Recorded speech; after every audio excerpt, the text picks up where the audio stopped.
ഗസയിൽ കൂട്ടക്കുരുതി തുടരുന്നതിനിടയിലും ഇസ്രായേലിനെ അഭിനന്ദിച്ച് US president Donald Trump. ബോംബാക്രമണം താൽക്കാലികമായി നിർത്തിയ ഇസ്രായേൽ തീരുമാനത്തെ അഭിനന്ദിക്കുന്നതായാണ് ട്രംപിന്റെ പ്രതികരണം. ബന്ദികളുടെ കൈമാറ്റത്തിൽ ഹമാസ് ഉടൻ തീരുമാനമെടുത്തില്ലെങ്കിൽ എല്ലാ സാധ്യതയും ഉപയോഗിക്കുമെന്നും ട്രംപ് മുന്നറിയിപ്പ് നൽകി. ട്രംപിന്റെ 20 ദിന പദ്ധതിയിൽ ആദ്യഘട്ടം നടപ്പാക്കുന്നത് സംബന്ധിച്ച ചർച്ച തിങ്കളാഴ്ച ഈജിപ്തിൽ നടക്കും. MC നാസർ ദുബൈയിൽ നിന്ന് വിവരങ്ങൾ നൽകാനായി ചേരുന്നുണ്ട്. നാസർ, ഇന്നും 50ഓളം പേരെ ഇസ്രായേൽ കൊലപ്പെടുത്തി. ഇതിനാണോ ട്രംപിന്റെ അഭിനന്ദനം? അമൃത, വലിയൊരു വൈരുദ്ധ്യമാണ് ട്രംപിന്റെ ഈ പ്രതികരണത്തിൽ നമ്മൾ കാണുന്നത്. കാരണം ഇന്ന് രാവിലെ ട്രംപ് ഔദ്യോഗികമായിട്ടുള്ള ഹമാസിന്റെ പ്രതികരണം പങ്കുവെക്കുകയും യുദ്ധം നിർത്താൻ ഇസ്രായേലിനോട് ആവശ്യപ്പെടുകയും ചെയ്തൊരു ഘട്ടമുണ്ടായിരുന്നു. ഏതാണ്ട് ഇസ്രായേലിന്റെ ഭാഗത്തു നിന്നും സൈനിക കേന്ദ്രങ്ങൾ അതുമായി ബന്ധപ്പെട്ട റിപ്പോർട്ടുകളും പുറത്തിറക്കി. കാരണം പ്രതിരോധവുമായി ബന്ധപ്പെട്ട ചില ആക്രമണങ്ങൾ മാത്രമായിരിക്കും ഉണ്ടാവുക എന്നായിരുന്നു ഇസ്രായേൽ സൈനിക നേതൃത്വം അറിയിച്ചത്. പക്ഷേ ഇന്നിപ്പോൾ ഈ രാത്രി അവസാനിക്കുന്നതിൻ്റെ ഒരു ഘട്ടത്തിൽ വിലയിരുത്തുമ്പോൾ 53 പേർ ഇന്ന് മാത്രം ഗസയിൽ കൊല്ലപ്പെട്ടിട്ടുണ്ട്. അതിൽ 41 പേരും കൊല്ലപ്പെട്ടത് ഗസ സിറ്റിയിലാണ്. ഭക്ഷണത്തിന് വരി നിന്ന 4 പേരും കൊല്ലപ്പെട്ടവരിൽ ഉൾപ്പെടും.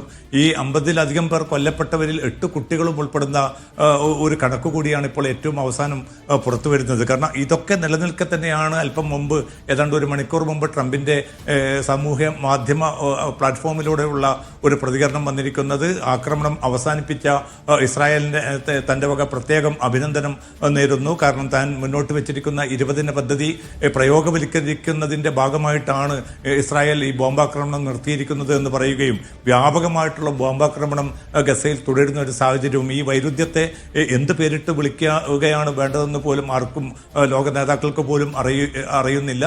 പക്ഷേ എന്തായാലും ഇത് ശുഭകരമായിട്ടുള്ള നീക്കമായി തന്നെയാണ് അന്തർദേശീയ സമൂഹം ഉറ്റുനോക്കുന്നത്. അതിൻ്റെ ഭാഗമായി കൊണ്ടുള്ള പ്രായോഗിക നടപടികളിലേക്കാണ് ഇപ്പോൾ കാര്യങ്ങൾ നീങ്ങുന്നത്. ഈജിപ്തിൻ്റെ സുഖവാസ കേന്ദ്രമായിട്ടുള്ള ഷർമു ഷെയ്ഖിൽ തിങ്കളാഴ്ചയാണ് സാങ്കേതികമായിട്ടുള്ള സംഭാഷണം തീരുമാനിച്ചിരിക്കുന്നത്. അതിലേക്ക് ഇസ്രായേലിൻ്റെയും ഹമാസിൻ്റെയും സംഘങ്ങൾ നാളെ ഈജിപ്തിലേക്ക് പുറപ്പെടും. ഖത്തറിൽ നിന്നുള്ള സംഘം തിങ്കളാഴ്ച രാവിലെയായിരിക്കും പുറപ്പെടുന്നത്. അമേരിക്കയിൽ നിന്ന് ജറാദ് കുഷ്ണറും അതോടൊപ്പം തന്നെ അമേരിക്കയുടെ പശ്ചിമേഷ്യൻ ദൂതൻ സ്റ്റീവ് വിറ്റ്കോഫും ഷർമു ഷെയ്ഖിൽ എത്തുന്നുണ്ട്. ഏതായാലും തിങ്കളാഴ്ച നടക്കുന്ന നിർണായകമായിട്ടുള്ള ചർച്ചയിലൂടെ ഈ ബന്ദികളുടെ കൈമാറ്റം സംബന്ധിച്ച കൃത്യമായിട്ടുള്ള ഒരു ധാരണയുണ്ടാക്കും. ഇപ്പോൾ ഹമാസ് അറിയിച്ചിരിക്കുന്നത് സൈനികാക്രമണം പൂർണ്ണമായിട്ട് നിർത്തിവെക്കുക, 2 ഗസ സിറ്റി ഉൾപ്പെടെയുള്ള മേഖലകളിൽ നിന്ന്, കാരണം അവിടെയാണ് ബന്ദികളെ പാർപ്പിച്ചിരിക്കുന്നത്, അവരെ സുരക്ഷിതമായിട്ട് കൈമാറണമെങ്കിൽ അവിടെ നിന്ന് സൈനിക സാന്നിധ്യം ഒഴിവാക്കണം. അതുമായി ബന്ധപ്പെട്ട 2 പ്രധാനപ്പെട്ട നിർദ്ദേശങ്ങളായിരിക്കും ഈ ഷർമു ഷെയ്ഖിൽ തിങ്കളാഴ്ച നടക്കുന്ന സാങ്കേതിക യോഗത്തിൽ ഹമാസ് നേതൃത്വം ഉന്നയിക്കുക.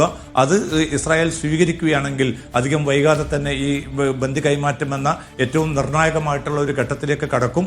ഏതാണ്ട് മധ്യസ്ഥ രാജ്യങ്ങൾ ആ പ്രതീക്ഷയിൽ തന്നെയാണ് ഖത്തറും ഈജിപ്തും. ആ നിർദ്ദേശങ്ങൾ ഇസ്രായേൽ സ്വീകരിക്കുമോ എന്നുള്ളത് തന്നെയാണ് കണ്ടറിയേണ്ടത്. നാസർ, ഈ ഇസ്രായേൽ ചാനൽ 12-ന് ഇപ്പോൾ ട്രംപ് ഒരു പ്രതികരണം കൊടുത്തിട്ടുണ്ടല്ലോ, അത് പരിശോധിക്കുകയായിരുന്നു. നെതന്യാഹു ഗസയിൽ ഏറെ ദൂരം പോയി എന്നും അതിലൂടെ ഇസ്രായേലിന് നഷ്ടപ്പെട്ട അന്താരാഷ്ട്ര പിന്തുണ താൻ പുനഃസ്ഥാപിക്കുമെന്നുമൊക്കെയാണ് ട്രംപ് ഇപ്പോൾ പറഞ്ഞിരിക്കുന്നത്. അങ്ങനെയെങ്കിൽ വളരെ ആത്മവിശ്വാസത്തോടു കൂടി തന്നെയാണ് ട്രംപ് പറയുന്നത്. അപ്പോൾ ഗസ ഉടമ്പടി ഉടൻ തന്നെ വിജയകരമാകുമെന്നുള്ളൊരു പ്രതീക്ഷ കൂടി അദ്ദേഹത്തിന് ഉണ്ടായിരിക്കാം, അല്ലേ? അവിടെ തീർച്ചയായിട്ടും. പക്ഷേ അതേസമയം തന്നെ നെതന്യാഹുവിനെ ചേർത്ത് നിർത്തിക്കൊണ്ടല്ലാതെ ഈ പദ്ധതി മുന്നോട്ട് കൊണ്ടുപോകുക എന്നത് ട്രംപിനും എളുപ്പമാകില്ല. അതുകൊണ്ട് നെതന്യാഹുവിൻ്റെ പിന്തുണ കൂടി ആർജിച്ചെടുക്കുക എന്ന ഒരു നിലപാടിൻ്റെ അടിസ്ഥാനത്തിലായിരിക്കണം ഇസ്രായേൽ ചാനൽ 12-ന് നൽകിയിരിക്കുന്ന പ്രത്യേക പ്രതികരണത്തിലാണ് ട്രംപ് ഇക്കാര്യം അറിയിച്ചിരിക്കുന്നത്. കാരണം ഗസയിൽ പരിധി വിട്ട രീതിയിൽ നെതന്യാഹു മുന്നോട്ട് പോയി അതിൻ്റെ തിക്തഫലം ഇപ്പോൾ ഇസ്രായേൽ അനുഭവിക്കുന്നതായിട്ട് പരോക്ഷമായിട്ടാണെങ്കിലും ട്രംപ് വിശദീകരിക്കുന്നുണ്ട്. അന്താരാഷ്ട്ര സമൂഹത്തിൽ വലിയ തോതിൽ ഇസ്രായേലിന് പിന്തുണ നഷ്ടപ്പെട്ടിരിക്കുന്നു. താൻ ഇപ്പോൾ മുന്നോട്ട് വെച്ചിരിക്കുന്ന 20 ദിന പദ്ധതിയിലൂടെ നെതന്യാഹുവിന് ആ നഷ്ടപ്പെട്ട പിന്തുണ തിരിച്ചുപിടിക്കാൻ സാധിക്കും. ഇസ്രായേലിനെ സംബന്ധിച്ചിടത്തോളം ഇത് നിർണായകമായിട്ടുള്ള ഒരു വിജയത്തിലേക്കുള്ള ചുവടുവെപ്പാണ്. അതുകൊണ്ട് ഈ ഒരു തന്റെ പദ്ധതിയോട് പൂർണ്ണമായിട്ടും അനുകൂലമായിട്ടുള്ള ഒരു പ്രതികരണം കൈക്കൊള്ളണമെന്നാണ് ട്രംപ് ഈ പ്രതികരണത്തിൽ വ്യക്തമാക്കിയിരിക്കുന്നത്. പക്ഷേ നമുക്കറിയാം, നേരത്തെ തന്നെ ഈ നേരത്തെയും വെടിനിർത്തൽ കരാറൊക്കെ മുന്നോട്ട് വന്നിട്ടുണ്ടായിരുന്നല്ലോ. അപ്പോൾ ആ സമയത്തും നമ്മൾ കണ്ടതാണ് ഇസ്രായേൽ മന്ത്രിസഭയ്ക്കകത്ത് തന്നെ വിരുദ്ധമായ നിലപാട് ഉരുത്തിരിയുന്ന കാഴ്ചകൾ നമ്മൾ കണ്ടു. പ്രധാനമായും പറയുകയാണെങ്കിൽ സ്മോട്രിച്ചും അതുപോലെ തന്നെ ബെൻഗവറുമാണ് ഇതിനെ എതിർത്തുകൊണ്ട് മുന്നോട്ട് വന്നത്. അപ്പോൾ ഇനിയിപ്പോൾ ഈ ഒരു ഘട്ടത്തിലേക്ക് എത്തി നിൽക്കുന്ന സ്ഥിതിക്ക് എന്തായിരിക്കും ഇവരുടെയൊക്കെ ഒരു നിലപാട്? അമൃത, അതും വലിയൊരു ചോദ്യം തന്നെയാണ്. കാരണം ഇന്ന് അല്പം മുമ്പാണ് ഈ തീവ്ര വലതുപക്ഷ മന്ത്രിമാരായിട്ടുള്ള ബെൻഗവിർ അതോടൊപ്പം തന്നെ സ്മോട്രിക്, ഈ രണ്ടു പേരുമായിട്ട് നെതന്യാഹു പ്രത്യേകം ചർച്ച നടത്തിയത്. ഈ രണ്ട് മന്ത്രിമാരും വ്യക്തമാക്കിയിരിക്കുന്നത് ബന്ദികളുടെ കൈമാറ്റം എന്നത് ഈ യുദ്ധത്തിന്റെ ലക്ഷ്യങ്ങളിൽ ഒന്ന് മാത്രമാണ്. ഹമാസിനെ തീർത്തും ഉന്മൂലനം ചെയ്യുക എന്നതാണ് യുദ്ധത്തിന്റെ ഏറ്റവും പ്രധാനപ്പെട്ട ലക്ഷ്യമായിട്ട് നമ്മൾ നിർണയിച്ചത്. പക്ഷെ അതിലേക്ക് നമുക്ക് ഈ 2 കൊല്ലം കഴിഞ്ഞിട്ട് പോലും ഇനിയും എത്താൻ സാധിച്ചിട്ടില്ല. ഇപ്പോൾ ഗസയുടെ അധികാരത്തിൽ ഇപ്പോൾ പോലും പിടിമുറുക്കിയിരിക്കുന്നത് ഹമാസാണ്. അപ്പോൾ ബന്ദികളുടെ കൈമാറ്റം നടക്കുന്ന അതേ ഘട്ടത്തിൽ തന്നെ ഹമാസിനെ ഇല്ലായ്മ ചെയ്യേണ്ട ഒരു അനിവാര്യമായിട്ടുള്ള ഘട്ടമുണ്ട്. അതിന് ഈ യുദ്ധം മുന്നോട്ട് കൊണ്ടുപോകണം എന്ന ഒരു നിർദ്ദേശമാണ് സ്മോട്രിക്കും ബെൻഗവിറും മുന്നോട്ട് വെച്ചിരിക്കുന്നത്. പക്ഷെ അതിനെതിരെ പ്രതിപക്ഷ നേതാവ് യായർ ലാപ്പിഡ് വളരെ ശക്തമായിട്ടുള്ള ഒരു പ്രതികരണം ഇപ്പോൾ നടത്തിയിട്ടുണ്ട്. യായർ ലാപ്പിഡ് വ്യക്തമാക്കുന്ന ഒരു കാര്യം എന്നത് ഈ ബന്ദികളുടെ കൈമാറ്റത്തിന് അവർ തിരിച്ചെത്തുന്ന ഒരു അനുകൂലമായിട്ടുള്ള സാഹചര്യം രൂപപ്പെട്ടപ്പോൾ അതിനെ അട്ടിമറിക്കാനുള്ള വളരെ ആസൂത്രിതമായിട്ടുള്ള ഒരു നീക്കമാണിപ്പോൾ സ്മോട്രിക്കും അതോടൊപ്പം തന്നെ ബെൻഗവിറും നെതന്യാഹുവുമായി ചേർന്ന് നടത്തുന്നത്. അവരെ സംബന്ധിച്ചിടത്തോളം അധികാരം മാത്രമാണ് നെതന്യാഹുവിനും ബെൻഗവിറിനും സ്മോട്രിക്കിനും താല്പര്യം. അതിന് ഇസ്രായേൽ പൊതുസമൂഹം നിന്നുകൊടുക്കാൻ പാടില്ല എന്ന് വ്യക്തമാക്കിക്കൊണ്ട് ഇപ്പോൾ ജെറൂസലമിലും തെല്ലവീവിലും ഒക്കെ 10,000-ങ്ങളാണ് ഈ രാത്രിയിലും റാലി തുടർന്നുകൊണ്ടിരിക്കുന്നത്. അവർ ആവശ്യപ്പെടുന്നത് ഈ അനുകൂലമായിട്ടുള്ള ഒരു അവസ്ഥ അത് പ്രയോജനപ്പെടുത്തിക്കൊണ്ട് ബന്ദികളെ തിരിച്ചെത്തിക്കാനുള്ള നടപടികൾ, യുദ്ധം നിർത്തുന്നത് ഉൾപ്പെടെയുള്ള കാര്യങ്ങളുമായിട്ട് ഇസ്രായേൽ മുന്നോട്ട് പോകണമെന്നാണ് അവർ ആവശ്യപ്പെടുന്നത്. പക്ഷേ നെതന്യാഹു ഏത് തീരുമാനമായിരിക്കും നടത്തുക എന്ന കാര്യം ഇപ്പോൾ പോലും വ്യക്തമല്ല. ഇന്ന് രാത്രി അദ്ദേഹം ഇസ്രായേലിനെ അഭിസംബോധന ചെയ്ത് ടെലിവിഷനിലൂടെ സംസാരിക്കുന്നുണ്ട്.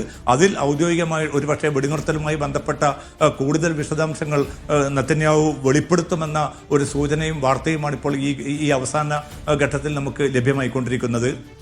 നാസറി പറഞ്ഞതുപോലെ ഹമാസ് അധികാരത്തിൽ തുടർന്നാൽ സർക്കാരിനുള്ള പിന്തുണ പിൻവലിക്കുമെന്നൊക്കെയാണല്ലോ വലതുപക്ഷ മന്ത്രിമാർ പറയുന്നത്. ആ ഒരു നിർദ്ദേശം അത് ഹമാസ് അംഗീകരിക്കാനുള്ള സാധ്യത എത്രത്തോളമാണ്? അവിടുത്തെ ഇതിൽ നിർണായകമായിട്ടുള്ള ഒരു തന്ത്രപരമായിട്ടുള്ള നീക്കമാണ് ഇപ്പോൾ ഹമാസ് സ്വീകരിച്ചിരിക്കുന്നത്. നെതന്യാഹുവും അതോടൊപ്പം തന്നെ തീവ്ര വലതുപക്ഷ മന്ത്രിമാരും ഇന്നലെ രാത്രി വരെ കരുതിയത് ഈ 20 പദ്ധതി പൂർണ്ണമായും ഫലസ്തീൻ താല്പര്യങ്ങൾക്ക് വിരുദ്ധമായതുകൊണ്ട് തന്നെ ഹമാസ് അത് നിരാകരിക്കും. അതോടുകൂടി കൂടുതൽ ശക്തമായിട്ടുള്ള ആക്രമണം നടത്തി കൂടുതൽ വന്യമായിട്ടുള്ള ആക്രമണത്തിലൂടെ ഗസ സിറ്റിയെ പൂർണ്ണമായിട്ടും വരുതിയിലാക്കാൻ തങ്ങൾക്ക് സാധിക്കുമെന്നൊരു നിലപാടായിരുന്നു, ഒരു പ്രതീക്ഷയായിരുന്നു ഈ മന്ത്രിമാർക്കും നെതന്യാഹുവിനും ഉള്ളത്. പക്ഷേ അതിന് തകിടം മറിച്ചുകൊണ്ടാണ് വളരെ തന്ത്രപരമായിട്ടുള്ള ചില നീക്കങ്ങൾ ഹമാസിന്റെ ഭാഗത്തുനിന്ന് ഉണ്ടായിരിക്കുന്നത്. അതിലവർ പ്രധാനമായും വ്യക്തമാക്കിയിരിക്കുന്നത് സാഹചര്യങ്ങൾ അനുകൂലമാവുകയാണെങ്കിൽ ബന്ദി കൈമാറ്റത്തിന് തങ്ങൾ ഒരുക്കമാണ്. മറ്റു കാര്യങ്ങളൊക്കെ തുറന്ന ചർച്ചകളിലൂടെ അനുകൂലമായ ഒരു തീരുമാനത്തിലേക്ക് നമുക്ക് എത്താൻ സാധിക്കുമെന്ന് പറഞ്ഞതോടുകൂടി കൂടുതൽ പ്രതിരോധത്തിലായത് നെതന്യാഹുവും അതോടൊപ്പം തന്നെ ഈ തീവ്ര വലതുപക്ഷ മന്ത്രിമാരും ഈവൻ ട്രംപ് കൂടിയാണ്. അറബ് മുസ്ലിം രാജ്യങ്ങളുടെ പിന്തുണയോടുകൂടിയുള്ള ഒരു സ്വതന്ത്ര ഫലസ്തീൻ സമിതിക്ക് അധികാരം കൈമാറാൻ സന്നദ്ധതയും ഹമാസ് പ്രഖ്യാപിച്ചതോടുകൂടി ഈ അറബ് മുസ്ലിം രാജ്യങ്ങളും കൂടുതൽ സമ്മർദ്ദത്തിലേക്ക് മാറിയിരിക്കുകയാണ്. ഇനി ഈ പ്രതിസന്ധി തീർക്കേണ്ടതിന്റെ ഉത്തരവാദിത്തം ട്രംപിന് മാത്രമല്ല അറബ് മുസ്ലിം രാജ്യങ്ങൾക്കും അതോടൊപ്പം തന്നെ ഇസ്രായേലിനും വന്നുപെട്ടിരിക്കുന്ന ഒരു അവസ്ഥയിലേക്കാണ് ഈ ഹമാസിന്റെ ഏറ്റവും ആസൂത്രിതമായിട്ടുള്ള കരുതലോടുകൂടിയുള്ള തന്ത്രപരമായിട്ടുള്ള നീക്കം അവരെ അത്തരമൊരു സാഹചര്യം രൂപപ്പെടുത്തിയിരിക്കുന്നത്. പക്ഷേ ഇതിനെ എങ്ങനെ മറികടക്കണമെന്നും ബന്ദികളുടെ ജീവൻ രക്ഷപ്പെടുത്തേണ്ടതുണ്ട്, അതേസമയം ഹമാസിനെ ഇല്ലായ്മ ചെയ്യണം. ഈ 2 വർഷമായി തുടരുന്ന ഈ അരുംകൊലയിലൂടെ ഇപ്പോൾ പോലും ഹമാസിന് വലിയ സ്വാധീനം അവിടെ ഉണ്ട് എന്ന് ഇസ്രായേൽ തന്നെ വെളിപ്പെടുത്തുന്നു. അതുകൊണ്ട് ഇനിയും ഗസ സിറ്റി കീഴടക്കാനുള്ള ഒരു നീക്കം പോലും എവിടെയും എത്തിയിട്ടില്ല. ആയിരങ്ങളെ കൊന്നൊടുക്കാൻ സാധിച്ചു. ഇപ്പോൾ മരണസംഖ്യ ഇന്നിപ്പോൾ 67,000 കടന്നിരിക്കുകയാണ്. ഇത്രയും ക്രൂരമായിട്ടുള്ള ഒരു അവസ്ഥ സിവിലിയൻ സമൂഹത്തോട് ചെയ്തു എന്നതല്ലാതെ ഈ പോരാളി സംഘടനകളെ അമർച്ച ചെയ്യാനോ അവരുടെ വീര്യം നശിപ്പിക്കാനോ ഇനിയും സാധിച്ചിട്ടില്ല. അതുകൊണ്ട് ഇസ്രായേലിനെ സംബന്ധിച്ചിടത്തോളം വലിയ ഒരു ധർമ്മസങ്കടത്തിലേക്കാണ് ആ രാജ്യം എത്തിച്ചേർന്നിരിക്കുന്നത്. അതുകൊണ്ട് തന്നെ ഇപ്പോൾ ഈ രാത്രിയിലും ബന്ദികളെ വിട്ടുകിട്ടണമെന്ന ഒരാവശ്യവുമായി, യുദ്ധം നിർത്തണമെന്ന ആവശ്യവുമായി ജനങ്ങൾ തെരുവിലിറങ്ങുമ്പോൾ ഏത് നിലപാട് സ്വീകരിക്കണമെന്നറിയാതെ പ്രയാസപ്പെടുന്ന ഒരു നെതന്യാഹുവിനെയും തീവ്ര വലതുപക്ഷ മന്ത്രിമാരെയുമാണ് ഈ രാത്രിയിലും നാം കണ്ടുകൊണ്ടിരിക്കുന്നത്. അമൃത. ഓക്കെ നാസർ, ഏതായാലും ഈ സമാധാന ശ്രമങ്ങളൊക്കെ ഒരു വശത്ത് നടക്കുന്നുണ്ട്, അത് ആശ്വാസകരം തന്നെയാണ്. പക്ഷേ അപ്പോഴും ഗസയിലെ ജനങ്ങൾക്ക് വേണ്ടിയാണ് ഇതൊക്കെ എന്ന് പറയുന്നുണ്ട്. ഗസയിലെ അവസ്ഥ എന്താണ് നാസർ ഇപ്പോൾ?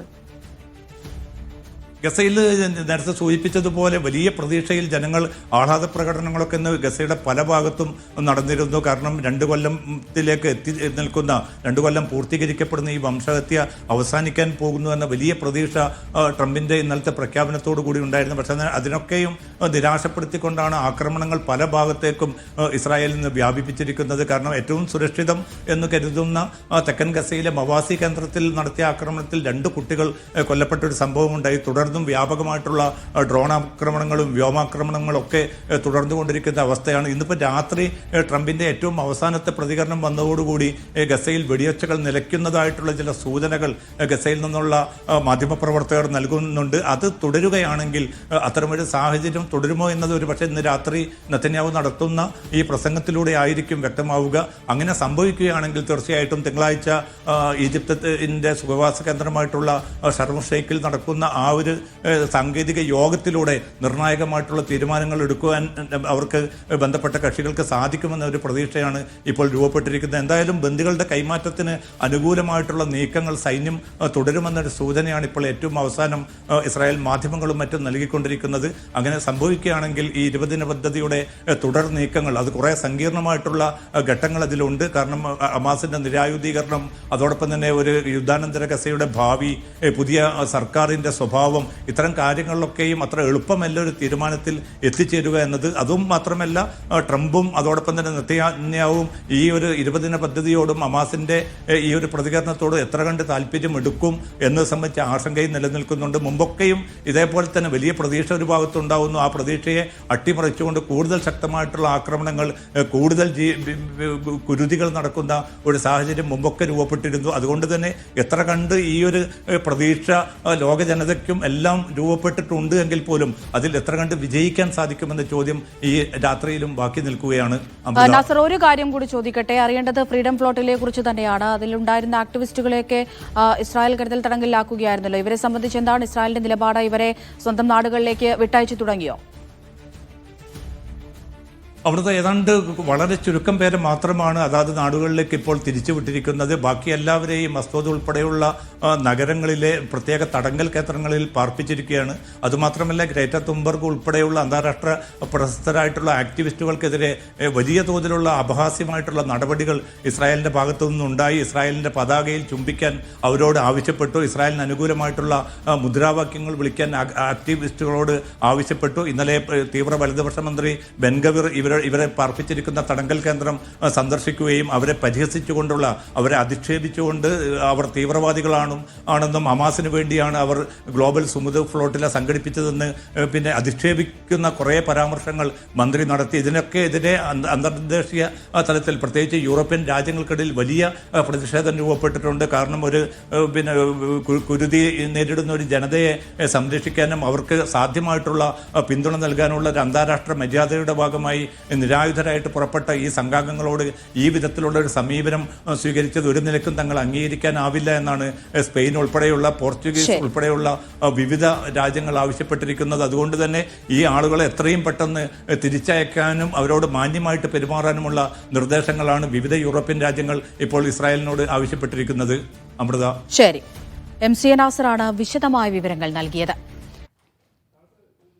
മികച്ച 200 അധ്യാപകർക്ക് ഗോൾഡൻ വിസ പ്രഖ്യാപിച്ച ദുബായ്. കിരീടാവകാശി ഷെയ്ഖ് ഹംദാനാണ് ഇത് സംബന്ധിച്ച പ്രഖ്യാപനം നടത്തിയത്.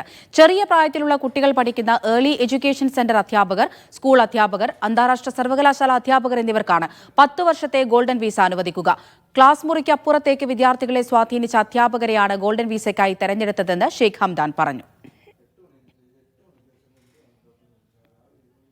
സാമ്പത്തിക ചെലവ് വർദ്ധിച്ചതോടെ സൗദിയുടെ ബജറ്റ് കമ്മി നികത്താൻ പുതിയ ശ്രമങ്ങൾക്ക് ധനകാര്യ മന്ത്രാലയം. ചെലവ് ചുരുക്കുകയോ കടം വാങ്ങുകയോ സൗദി അറേബ്യ ചെയ്യേണ്ടി വരുമെന്ന് റേറ്റിംഗ് ഏജൻസികൾ മുന്നറിയിപ്പ് നൽകി. എണ്ണവില ഇടിയുന്നതാണ് പ്രധാന വെല്ലുവിളിയായി തുടരുന്നത്. സൗദി അറേബ്യയുടെ സാമ്പത്തിക പാതയിൽ അപകട സാധ്യതകളുണ്ടെന്ന് ഫിച്ച് റേറ്റിംഗ്സിന്റേതാണ് മുന്നറിയിപ്പ്. എണ്ണവിലയിലെ ഇടിവും വിഷൻ 2030 പദ്ധതിയുമായി ബന്ധപ്പെട്ട വൻ ചിലവുകളുമാണ് പ്രധാന വെല്ലുവിളി. കഴിഞ്ഞയാഴ്ച സൗദിയുടെ 2025 ബജറ്റ് കമ്മി 5.3% ഉയർന്നത് സൗദി ഭരണകൂടം അറിയിച്ചിരുന്നു. ഇത് മുൻപ് പ്രതീക്ഷിച്ച 2.3 ഇരട്ടിയാണ്. നേരത്തെയുള്ള കണക്കുകൂട്ടൽ പ്രകാരം കമ്മി പരമാവധി 2.9% ആയിരിക്കുമെന്നായിരുന്നു പ്രതീക്ഷ. ഇതേസമയം എണ്ണ ഇതര സമ്പദ് വ്യവസ്ഥയുടെ ശക്തമായ പ്രകടനം ഇതുവഴിയുള്ള വരുമാനം ഉയർത്തിയിട്ടുണ്ട്. 2026 വരുമാനം 5.1% വർദ്ധിക്കുമെന്നും ചിലവ് 1.7% കുറയുമെന്നും സൗദി സർക്കാർ പ്രതീക്ഷിക്കുന്നുണ്ട്. കായിക മേഖലയിലെ വൻ പദ്ധതികൾ രാജ്യത്ത് തുടരുകയാണ്. എണ്ണവില തുടരെ കുറയുന്നത് സൗദിയുടെ പദ്ധതികൾക്ക് മേൽ സമ്മർദ്ദമാകുന്നുണ്ട്. എണ്ണയെ ആശ്രയിക്കാതെ പുതിയ വരുമാനം കണ്ടെത്താനാണ് സൗദിയുടെ ശ്രമം. എങ്കിലും പ്രധാന വരുമാന സ്രോതസ് ക്രൂഡ് ഓയിൽ വരുമാനം തന്നെയാണ്. സാമ്പത്തിക മുന്നറിയിപ്പ് പശ്ചാത്തലത്തിൽ സൗദിക്ക് ചിലവ് നിയന്ത്രിക്കുകയോ കടം വർദ്ധിപ്പിക്കുകയോ വേണ്ടിവരും. സാമ്പത്തിക റേറ്റിംഗ് ഏജൻസികൾ നൽകുന്ന മുന്നറിയിപ്പ് ഇതുതന്നെയാണ്. Aftab Rahman, media 1, Riyadh. Tourism മേഖലയിൽ ലോകത്തിന് മാതൃകാപരമായ പദ്ധതികൾ നടപ്പിലാക്കിയ രാജ്യമാണ് സൗദി അറേബ്യ എന്ന് സൗദി ടൂറിസം മന്ത്രി. ടൂറിസം മേഖലയിലെ ജീവനക്കാരിൽ വനിതാ പ്രാതിനിധ്യം പകുതിയായി ഉയർത്താൻ സൗദിക്ക് കഴിഞ്ഞത് ആഗോള നേട്ടമാണെന്നും മന്ത്രി പറഞ്ഞു. ആഗോള ടൂറിസം ഉച്ചകോടിയിൽ പങ്കെടുത്ത് സംസാരിക്കുകയായിരുന്നു അദ്ദേഹം. ടൂറിസം ജീവനക്കാരിൽ 50% വനിതകളെ നിയമിച്ച് സൗദി അറേബ്യ ലോകത്തിന് മാതൃക സൃഷ്ടിച്ചിരിക്കുകയാണെന്ന് സൗദി ടൂറിസം മന്ത്രി അഹമ്മദ് അൽ ഖാത്തിബ് പറഞ്ഞു. റോമിൽ സമാപിച്ച world travel and tourism council global ഉച്ചകോടിയിൽ പങ്കെടുത്ത് സംസാരിക്കുകയായിരുന്നു മന്ത്രി. ലക്ഷക്കണക്കിന് പരിശീലന അവസരങ്ങൾ നൽകിയും ടൂറിസം തൊഴിലാളികളിൽ സ്ത്രീകളുടെ പങ്കാളിത്തം 50% വർദ്ധിപ്പിക്കുന്നതിലും വിജയിച്ച സൗദിയുടെ നേട്ടം ലോകത്തിന് അനുകരിക്കാവുന്നതാണെന്നും അദ്ദേഹം കൂട്ടിച്ചേർത്തു. 2035 ആഗോളതലത്തിൽ പുതുതായി നിർമ്മിക്കപ്പെടുന്ന തൊഴിലവസരങ്ങളിൽ 1/3 യാത്ര ടൂറിസം മേഖലയിൽ നിന്നായിരിക്കും. ഇത് ആഗോള സാമ്പത്തിക വളർച്ചയ്ക്കുള്ള സവിശേഷ മുതൽക്കൂട്ടാകുമെന്നും മന്ത്രി വ്യക്തമാക്കി. 70-ലധികം രാജ്യങ്ങളിൽ നിന്നും വിദഗ്ധരും വ്യവസായ പ്രമുഖരും പങ്കെടുത്ത ഗ്ലോബൽ ഉച്ചകോടി ആഗോള ടൂറിസത്തിന് പുതിയ ദിശ നിർണ്ണയിക്കുമെന്നും മന്ത്രി പറഞ്ഞു. Naushad റിക്കൂർ, media 1, Dammam. കുവൈത്തിൽ മനുഷ്യക്കടത്തും നിയമവിരുദ്ധ വിസ വിൽപ്പനയും നടത്തിയ ഗാർഹിക തൊഴിൽ റിക്രൂട്ട്മെന്റ് ഓഫീസിനെതിരെ ശക്തമായ നടപടി സ്വീകരിച്ചു. ഫഹാഹിലിൽ നടത്തിയ പരിശോധനയിൽ 29 വനിതാ തൊഴിലാളികളെ രക്ഷപ്പെടുത്തി.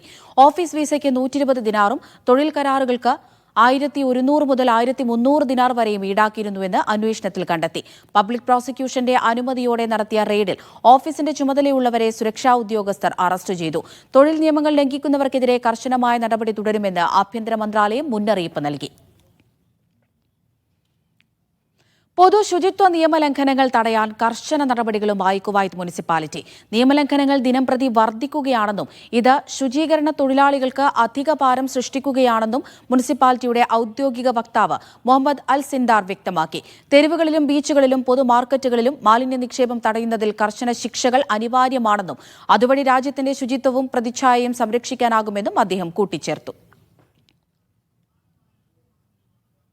ഗാന്ധി ജയന്തിക്ക് ശുചീകരണവും ലഹരിവിരുദ്ധ ക്യാമ്പയിനുമായി IOC UK Kerala chapter.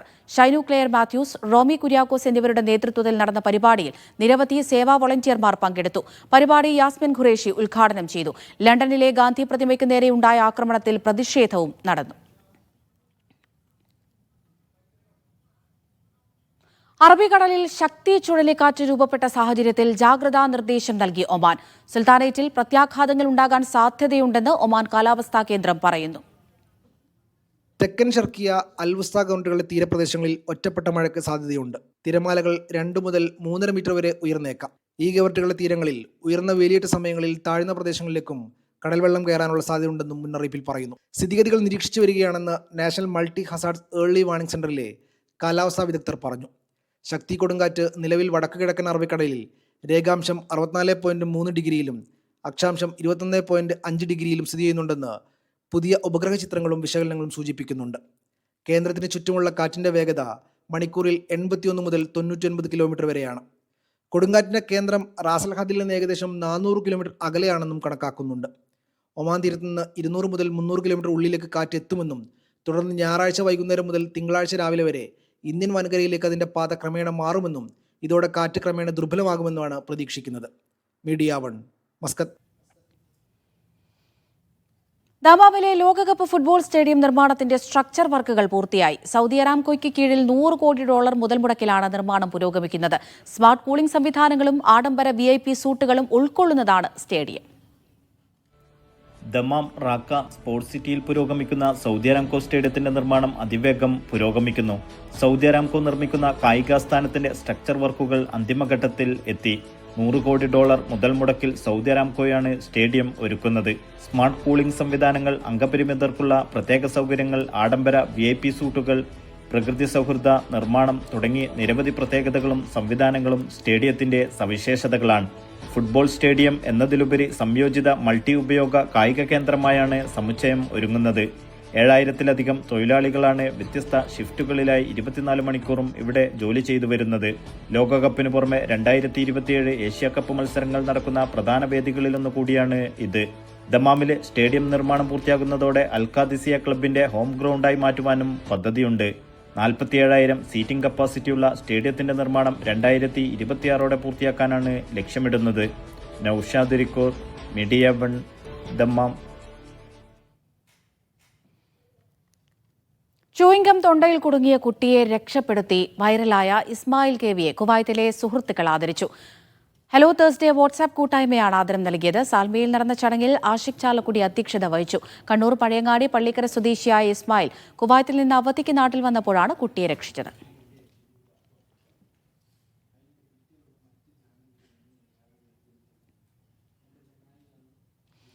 G golden ഡയമണ്ട്സിന്റെ ഒമാനിലെ പുതിയ ഷോറൂം മബേലയിൽ പ്രവർത്തനം ആരംഭിച്ചു. ബിലാദ് മാളിൽ നെസ്റ്റോ ഹൈപ്പർ മാർക്കറ്റിന് സമീപമാണ് ഒമാനിലെ 4ാമത്തെ showroom പൊതുജനങ്ങൾക്കായി തുറന്നുകൊടുത്തത്. G Golden Diamonds in the proud moment, we have officially inaugurated the 4th outlet of G Golden Diamonds. India, UAE, Oman എന്നിവിടങ്ങളിൽ പ്രവർത്തിക്കുന്ന ജി ഗോൾഡിന്റെ ഒമാനിലെ 4ാമത്തെ ഷോറൂമാണ് മബൈലയിലെ ബിലാദ് മാളിലേത്. Shura council member Sheikh Ahmed bin Sayyid Al ബലൂഷിയാണ് ഉദ്ഘാടനം നിർവഹിച്ചത്. അവതാരകൻ Raj Kalesh, G Gold MD PK Abdurazak, ഡയറക്ടർമാരായ അസ്ലം, ഷബീർ, മുഹമ്മദ് റിഫ, മുഹമ്മദ് ഫജർ, മറ്റു സ്വദേശി പ്രമുഖരും പങ്കെടുത്തു. ജി ഗോൾഡിൻ്റെ മസ്കത്തിലുള്ള 4ാമത്തെ സ്റ്റോറാണ്. നമ്മളിപ്പം അടുത്ത ആഴ്ച ഞങ്ങളുടെ ഫസ്റ്റ് സ്റ്റോർ കഴിഞ്ഞിട്ട് ഒരു ആനിവേഴ്സറി സംഭവിക്കാൻ പോകുന്നത്. നവംബർ 1-ാം തീയതിയാണ് ആനിവേഴ്സറി വരുന്നത്. അതിൻ്റെ ഇടയിൽ തന്നെ 4 സ്റ്റോർ തുറക്കാനും അതിന് സപ്പോർട്ട് ചെയ്ത് ഇവിടുത്തെ മസ്കത്തിലുള്ള എല്ലാവരോടും നന്ദി പറയുകയാണ്. അതിൻ്റെ ഏറ്റവും വലിയ സ്വീകാര്യതയാണ് ഇന്ന് നമ്മൾ ഇനോഗ്രേഷന് വന്ന ആൾക്കാരും. അതുകൂടാതെ തന്നെ നമ്മൾ ഒരു വർഷം കൊണ്ട് അൽഹംദുലില്ലാഹ് ഇത് 4ാമത്തെ സ്റ്റോറാണ്. And we are really happy for that. ഇനി നമ്മൾ സ്റ്റോറുകളും ഷോറൂംസും കാര്യങ്ങളൊക്കെ ഒമാനിലും വരുന്നുണ്ട്, ദുബൈയിലും ഒക്കെ വരുന്നുണ്ട്. ആദ്യ വിൽപ്പന ഷമീന ഇക്ബാലിന് നൽകി PK അബ്ദുറസാഖ് നിർവഹിച്ചു. ഉദ്ഘാടനത്തോടനുബന്ധിച്ച് പ്രത്യേക സ്കീമുകളും ഓഫറുകളും ഒരുക്കിയിട്ടുണ്ടെന്ന് ജി ഗോൾഡ് അധികൃതർ പറഞ്ഞു. അപ്പോൾ നമ്മുടെ ഓപ്പണിങ്ങിൻ്റെ ഓഫർ വളരെ സ്പെഷ്യലാണ്. അത് ഹാൻഡ് മെയ്ഡ് ഐറ്റംസുകൾക്കെല്ലാം, ചെയിൻ ആയാലും അതെ, പാദസര ആയിക്കോട്ടെ, വള ആയിക്കോട്ടെ, അതുപോലെ ബ്രേസ്ലെറ്റുകളുടെ എന്തും ആയിക്കോട്ടെ, ഹാൻഡ് മെയ്ഡ് ഐറ്റംസുകൾക്ക് എല്ലാത്തിനും 0 മേക്കിംഗ് ചാർജ്, പണിക്കാശില്ല. പിന്നെ അത് ഈ ഒരു ഓഫർ നമുക്ക് ധൻരാസ് അതുപോലെ തന്നെ ദിവാലി 22 വരെ നമ്മൾ ഈ ഓഫർ വെച്ചിട്ടുണ്ട്. സ്റ്റേജ് ഷോക്ക് രാജ് കലേഷും ഷബ്നയിദും നേതൃത്വം നൽകി. ഉദ്ഘാടന ചടങ്ങ് മനോഹരമാക്കാൻ സംഗീത നിശയും നടന്നു. ഷോറൂം സന്ദർശിക്കുന്നവരിൽ നിന്ന് തെരഞ്ഞെടുക്കപ്പെടുന്നവർക്ക് സമ്മാനങ്ങളും നൽകി. Media 1, Muscat. പ്രതിഭ കുവൈത്ത് സംഘടിപ്പിക്കുന്ന കഥായനം 2025 ശില്പശാലയുടെ ഭാഗമായി കുവൈത്തിലെ മലയാളി എഴുത്തുകാരിൽ നിന്ന് കഥകൾ ക്ഷണിച്ചു. 3 പേജിൽ കവിയാത്ത മലയാളത്തിൽ ടൈപ്പ് ചെയ്ത രചനകൾ ഈ മാസം 25-ന് മുൻപായി ഇമെയിൽ വഴി അയക്കണം.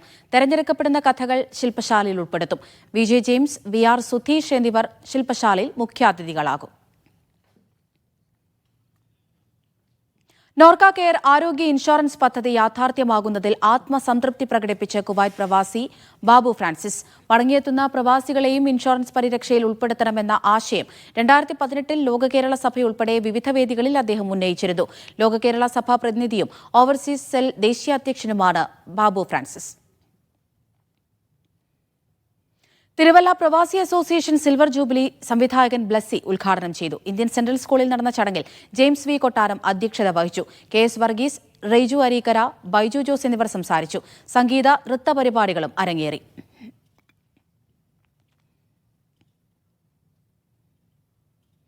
OICC Kuwait national committee Gandhi Jayanti ആഘോഷിച്ചു. നാഷണൽ പ്രസിഡന്റ് വർഗീസ് പുതുക്കുളങ്ങര ഉദ്ഘാടനം ചെയ്തു. സാമുവൽ ചാക്കോ അധ്യക്ഷത വഹിച്ചു. ജോബിൻ ജോസ്, ബത്തർ വൈക്കം, കലീഷ് B. പിള്ള എന്നിവർ സംസാരിച്ചു. സാമ്പത്തിക കുറ്റകൃത്യങ്ങൾ തടയാൻ UAE-യിലെ ധനവിനിമയ സ്ഥാപനമായ ലുലു എക്സ്ചേഞ്ച് ദുബൈയിൽ ബോധവൽക്കരണ പരിപാടി സംഘടിപ്പിച്ചു. ഓഡിറ്റിംഗ്, അക്കൌണ്ടിംഗ് മേഖലകളിലെ 500-ലധികം പ്രതിനിധികൾ പരിപാടിയിൽ പങ്കെടുത്തു. ധനകാര്യ രംഗത്തെ പരിശീലന സ്ഥാപനമായ ക്രോ UAE അക്കാദമിയുമായി ചേർന്നാണ് ലുലു എക്സ്ചേഞ്ച് ഉപഭോക്തൃ സംരക്ഷണ ബോധവൽക്കരണ പരിപാടി സംഘടിപ്പിച്ചത്. സാമ്പത്തിക കുറ്റകൃത്യങ്ങൾ തടയാനുള്ള പുതിയ നിയമങ്ങളെക്കുറിച്ചും മാർഗനിർദ്ദേശങ്ങളെക്കുറിച്ചും വിദഗ്ധർ വിവരങ്ങൾ പങ്കുവച്ചു. കള്ളപ്പണം, ഭീകരവാദ ഫണ്ടിംഗ് എന്നിവ തടയാൻ സ്വീകരിക്കേണ്ട മുൻകരുതൽ നടപടികളിൽ പരിശീലനം നൽകി. UAE-യിൽ ആദ്യമായാണ് ഒരു ധനവിനിമയ സ്ഥാപനം ഇത്തരമൊരു ബോധവൽക്കരണ പരിപാടി സംഘടിപ്പിക്കുന്നതെന്ന് Lulu exchange deputy general manager Binu Paulose പറഞ്ഞു. It also gives me happiness that the said event is conducted aligned with the UAE regulators' constant efforts in improvising and propagating and also implementing the compliance and consumer protection related regulations. സാമ്പത്തിക ഇടപാടുകളുടെ വിശ്വാസ്യതയും ഉപഭോക്താക്കളുടെ സുരക്ഷയും ഉറപ്പാക്കുന്നതിന്റെ ഭാഗമായാണ് ഇത്തരമൊരു പരിപാടിയെന്ന് Lulu exchange UAE CEO Thampi Sudarshanan പറഞ്ഞു. ക്രോ UAE പാർട്ണർ ഡോൺ തോമസ് ബോധവൽക്കരണ പരിപാടിയിൽ സംസാരിച്ചു. പങ്കെടുത്തവർക്ക് ക്രോ UAE അക്കാദമിയുടെ സർട്ടിഫിക്കറ്റുകളും വിതരണം ചെയ്തു. Media 1 Dubai. ഗാന്ധി ജയന്തിയോടനുബന്ധിച്ച് blood donors Kerala Kuwait chapter രക്തദാന ക്യാമ്പ് സംഘടിപ്പിച്ചു. 100 കണക്കിന് പേർ രക്തം ദാനം ചെയ്തു. അദാൻ ബ്ലഡ് ബാങ്കിൽ നടന്ന ക്യാമ്പിന് BDK കുവൈറ്റ് വോളണ്ടിയർമാർ നേതൃത്വം നൽകി. ശ്രീജിത്ത് മോഹൻദാസ് മുഖ്യാതിഥിയായിരുന്നു. Mammootty fans and welfare association Kuwait chapter സൗജന്യ മെഡിക്കൽ ക്യാമ്പും ആരോഗ്യ സെമിനാറും സംഘടിപ്പിച്ചു. 200ഓളം പേർക്ക് വിവിധ സേവനങ്ങൾ സൗജന്യമായി ലഭ്യമാക്കി. ജോബിൻ പാലക്കൽ അധ്യക്ഷത വഹിച്ചു. സിറാജ് സിരു, അരുൺ, അബ്ദുൽ ഖാദർ എന്നിവർ ക്യാമ്പിന് നേതൃത്വം നൽകി. കലാ കുവൈത്ത് കോടിയേരി ബാലകൃഷ്ണൻ അനുസ്മരണ സമ്മേളനം സംഘടിപ്പിച്ചു. പ്രസിഡന്റ് മാത്യു ജോസഫ് അധ്യക്ഷത വഹിച്ചു. KG സന്തോഷ് അനുസ്മരണ കുറിപ്പ് അവതരിപ്പിച്ചു. കുവൈത്തിലെ വിവിധ ഭാഗങ്ങളിൽ നിന്നുള്ള പ്രവർത്തകർ സമ്മേളനത്തിൽ പങ്കെടുത്തു. അന്താരാഷ്ട്ര ശ്രീകൃഷ്ണ കേന്ദ്രം കുവൈറ്റ് ചാപ്റ്റർ 6ാം വാർഷികാഘോഷം ഈ മാസം 31-ന്. വൈഷ്ണവം 2025-ന്റെ ഫ്ലയർ ഹരിപ്രസാദ് മണിയന് നൽകി PG ബിനു പ്രകാശനം ചെയ്തു. ജയകൃഷ്ണക്കുറുപ്പ് അധ്യക്ഷത വഹിച്ചു. ജോയ് നന്ദനം, പ്രിയ രാജ്, രാജീവ് പിള്ള എന്നിവർ സംസാരിച്ചു. സൗദി അറേബ്യയിലെ യാംബുവിൽ ഓഫറുകളോടെ ഒലിവ് ഹൈപ്പർ മാർക്കറ്റ് ഉദ്ഘാടനം ചെയ്തു. 2 പതിറ്റാണ്ടായി സൗദിയിലെ വ്യവസായ രംഗത്തുള്ള അറേബ്യൻ ഒലിവ് ട്രേഡിംഗ് കമ്പനിയുടെ പുതിയ സംരംഭമാണ് ഹൈപ്പർ മാർക്കറ്റ്. സൗദി വിഷൻ 2030-ന്റെ ഭാഗമായി രാജ്യത്തെ വിവിധ ഭാഗങ്ങളിൽ കൂടുതൽ ഹൈപ്പർ മാർക്കറ്റുകൾ എത്തും.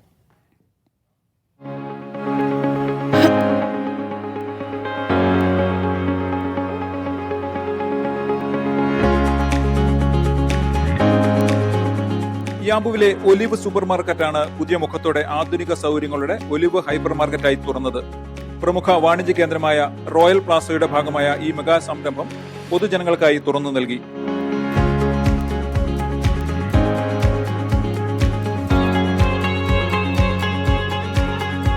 ഇരുപത് വർഷമായി സൗദിയിലെ വ്യവസായ രംഗത്തുള്ള അറേബ്യൻ ഒലിവ് ട്രേഡിംഗ് കമ്പനിയുടെ കീഴിലാണ് ഒലിവ് ഹൈപ്പർ. യാംബുവിനെ കൂടാതെ മക്ക, മദീന, ജിദ്ദ, തബൂക്ക് തുടങ്ങി സൗദിയിലെ വിവിധ നഗരങ്ങളിൽ ഒലിവിന് ശാഖകളുണ്ട്. വിഷൻ 2030-യുടെ ഭാഗമായി സൗദിയുടെ വ്യത്യസ്ത ഭാഗങ്ങളിലേക്ക് ഞങ്ങളുടെ സേവനം ലഭ്യമാക്കാൻ താൽപ്പര്യപ്പെടുകയാണ്. വിലയിലും ക്വാളിറ്റിയിലും വ്യത്യസ്തരാവുക എന്നതാണ് ഞങ്ങളുടെ മുഖമുദ്ര. കൂടുതൽ ഉൽപ്പന്ന ശേഖരത്തോടെ ഒരു ലോകോത്തര ഹൈപ്പർ മാർക്കറ്റിന്റെ എല്ലാ സൗകര്യങ്ങളും ഇവിടെയുണ്ട്.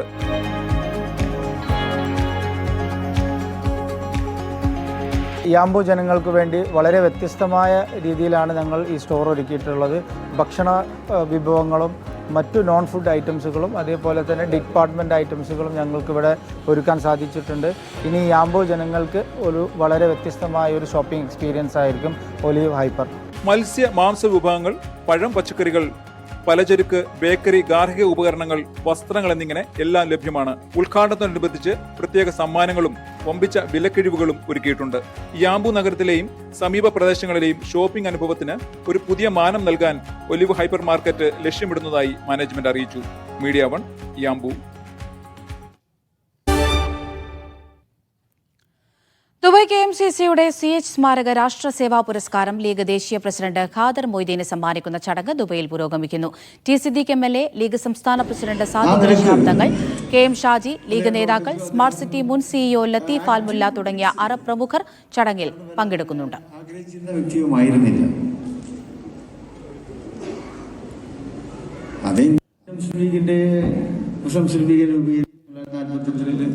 മദ്രാസിലെ രാജാജി ഹാളിൽ മുസ്ലിം ലീഗിന്റെ രൂപീകരണ കാര്യങ്ങളൊക്കെ അറിയുന്നതാണ്. അദ്ദേഹം സീരിയസ് ആയിട്ടൊക്കെയാണ് കെട്ടിപ്പടുത്തത്. പിന്നെ അദ്ദേഹം അദ്ദേഹത്തെ സജീവ രാഷ്ട്രീയത്തിലേക്ക്, അതായത് ആക്റ്റീവ് പൊളിറ്റിക്സിലേക്ക് കൊണ്ടുവന്നതും മഹാനായ ബാഫഖ് തങ്ങളൊക്കെ തന്നെയാണ്. ആദ്യത്തെ ലോക്സഭാ തെരഞ്ഞെടുപ്പ് വന്നപ്പോൾ അതിൽ മഞ്ചേരിയിൽ നിന്ന് മത്സരിക്കാൻ വളരെ നിർബന്ധപൂർവ്വമാണ് അദ്ദേഹത്തെ കൊണ്ടുവന്നത്. അദ്ദേഹം വളരെ മടിക്കുകയുണ്ടായി. ഞാൻ മണ്ഡലത്തിൽ വരികയില്ല എന്ന് അദ്ദേഹം പറഞ്ഞു. അപ്പോഴും ബാഫഖ് തങ്ങളൊന്നും വിട്ടുകൊടുത്തില്ല. നമ്മുടെ മണ്ഡലത്തിൽ വേണ്ട മണ്ഡലം തൊടാതെ തന്നെ താങ്കളെ ജയിപ്പിക്കും എന്ന് പറഞ്ഞുകൊണ്ട് ജയിപ്പിച്ച പ്രസ്ഥാനമാണ്. അപ്പൊ ആക്റ്റീവ് പൊളിറ്റിക്സിന്റെ ഭാഗമായിരുന്നില്ല. അതേ അവസരത്തിൽ അദ്ദേഹം ഐഡിയോളജിക്കൽ പൊളിറ്റിക്സ് അത് നന്നായി കൈകാര്യം ചെയ്ത വ്യക്തിത്വമായിരുന്നു. അപ്പൊ ആ ഐഡിയോളജിയെ പ്രാക്ടീസ് ചെയ്യുക എന്നുള്ളതാണ് മഹാനായ സ്റ്റേജ് മുതുവായ സാഹിബ്. സൗദിയിലെ ത്വായിഫിൽ മുന്തിരി ഉറുമാമ്പഴ ഫെസ്റ്റിവലിന് തുടക്കമായി. കൃഷിമേഖലയിൽ ത്വായിഫിന്റെ സ്ഥാനം വ്യക്തമാക്കുന്നതാണ് ആഘോഷം. ഒക്ടോബർ ആദ്യം ആരംഭിച്ച ഉത്സവം 5 ദിവസം നീണ്ടു നിൽക്കും. ത്വായിഫിലെ സെൻട്രൽ വെജിറ്റബിൾ മാർക്കറ്റിലാണ് മുന്തിരി ഉറുമാമ്പഴോത്സവം. പ്രാദേശിക കർഷകരുടെ ഉൽപ്പന്നങ്ങൾ പ്രദർശിപ്പിക്കാനും ഉൽപാദകരെ നേരിട്ട് ഉപഭോക്താക്കളുമായി പരിചയപ്പെടുത്താനുമാണ് മേള. ഈ മാസം തുടക്കം മുതൽ 5 ദിവസം നീളുന്നതാണ് പ്രദർശനം.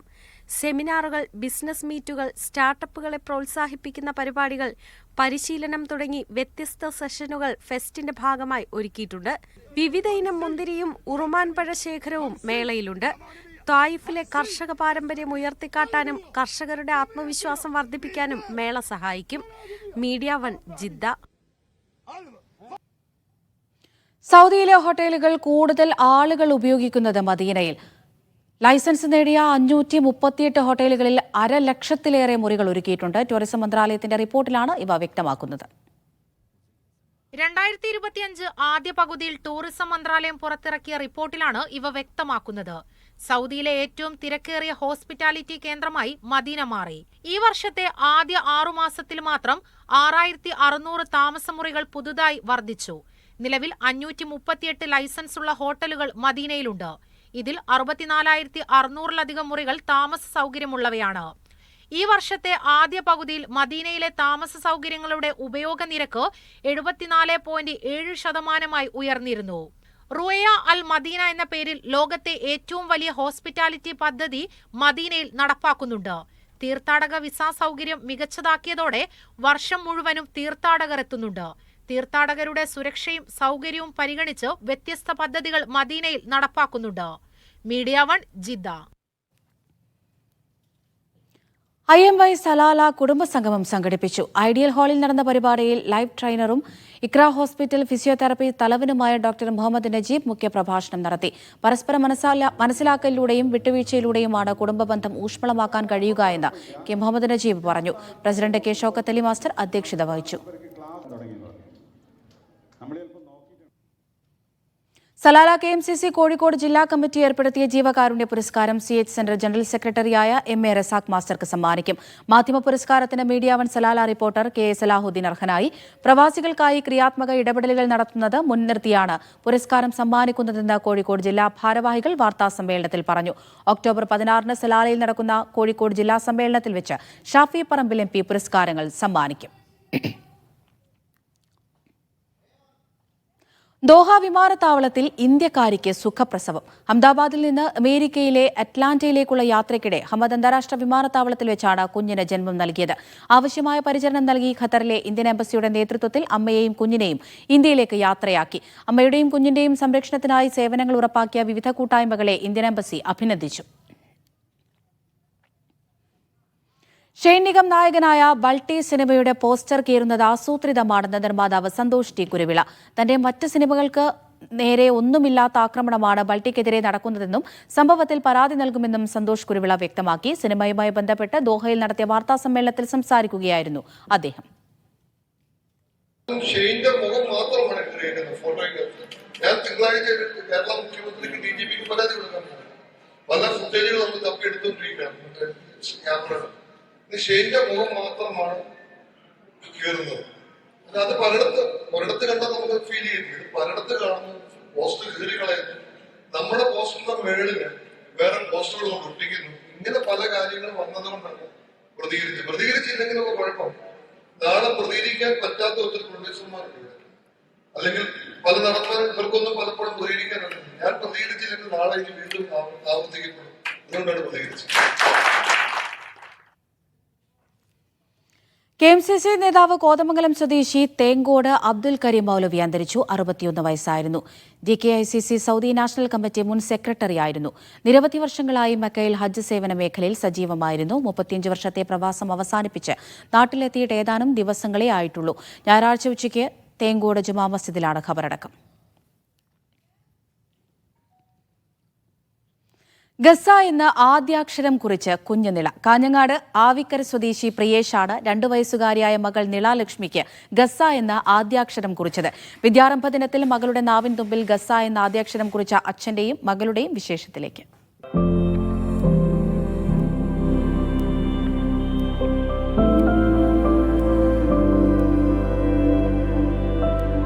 കാഞ്ഞങ്ങാട് ആവിക്കര സ്വദേശി പ്രിയേഷാണ് തന്റെ 2 വയസ്സുകാരിയായ മകൾ നിളാലക്ഷ്മിക്ക് ഗസ എന്ന നാവിൻ തുമ്പിലും അരിമണികളിലും ആദ്യാക്ഷരം കുറിച്ചത്.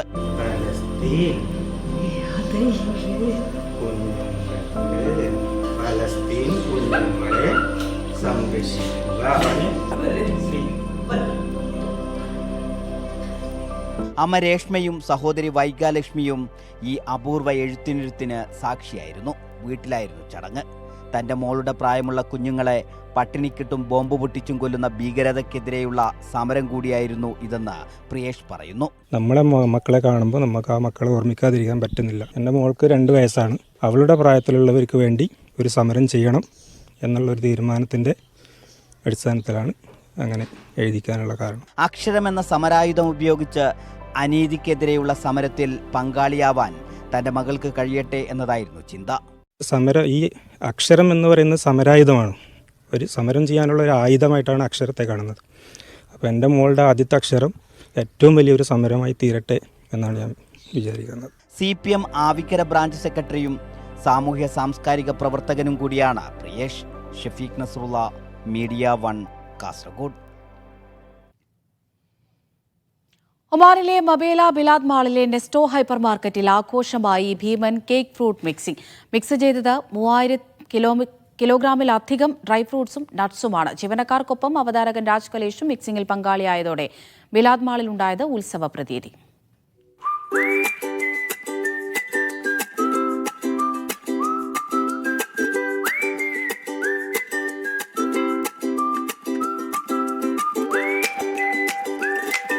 നീളത്തിലുള്ള മേശയിൽ കിലോ കണക്കിന് ഡ്രൈ ഫ്രൂട്ട്സിൽ നെസ്റ്റോ എന്നെഴുതി തയ്യാറാക്കി വെച്ചതാണ് കാഴ്ചക്കാരെ ആദ്യം അമ്പരപ്പിച്ചത്.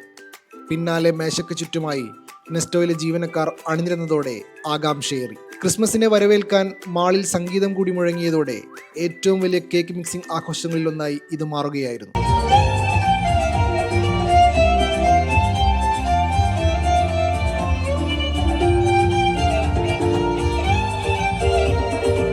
ഒരു മണിക്കൂറിനുള്ളിൽ 3000 കിലോയിലധികം ചേരുവകൾ മിക്സ് ചെയ്തു. കശുവണ്ടി, ഉണക്കമുന്തിരി, ഈന്തപ്പഴം, candies cherry, ginger peel, orange peel, mixed peel ഉൾപ്പെടെ 40ഓളം ചേരുവകളുണ്ടായിരുന്നു. നമ്മളിപ്പോൾ ഒരു 3 ടൺ കേക്കിൻ്റെ മിക്സാണ് നമ്മളിപ്പോൾ ചെയ്തുകൊണ്ടിരിക്കുന്നത്. മോർ ദാൻ 40 ഇൻഗ്രീഡിയൻസ് വെച്ചിട്ടാണ് നമ്മൾ ചെയ്യുന്നത്.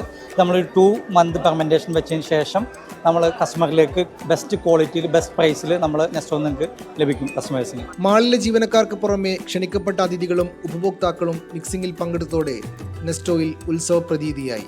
കേക്ക് മിക്സ് 60 ദിവസത്തോളം ഗുണമേന്മ നഷ്ടപ്പെടാതെ സൂക്ഷിച്ചതിന് ശേഷമാണ് കേക്ക് നിർമ്മിക്കുന്നതിന് ഉപയോഗിക്കുക. Media 1, Muscat.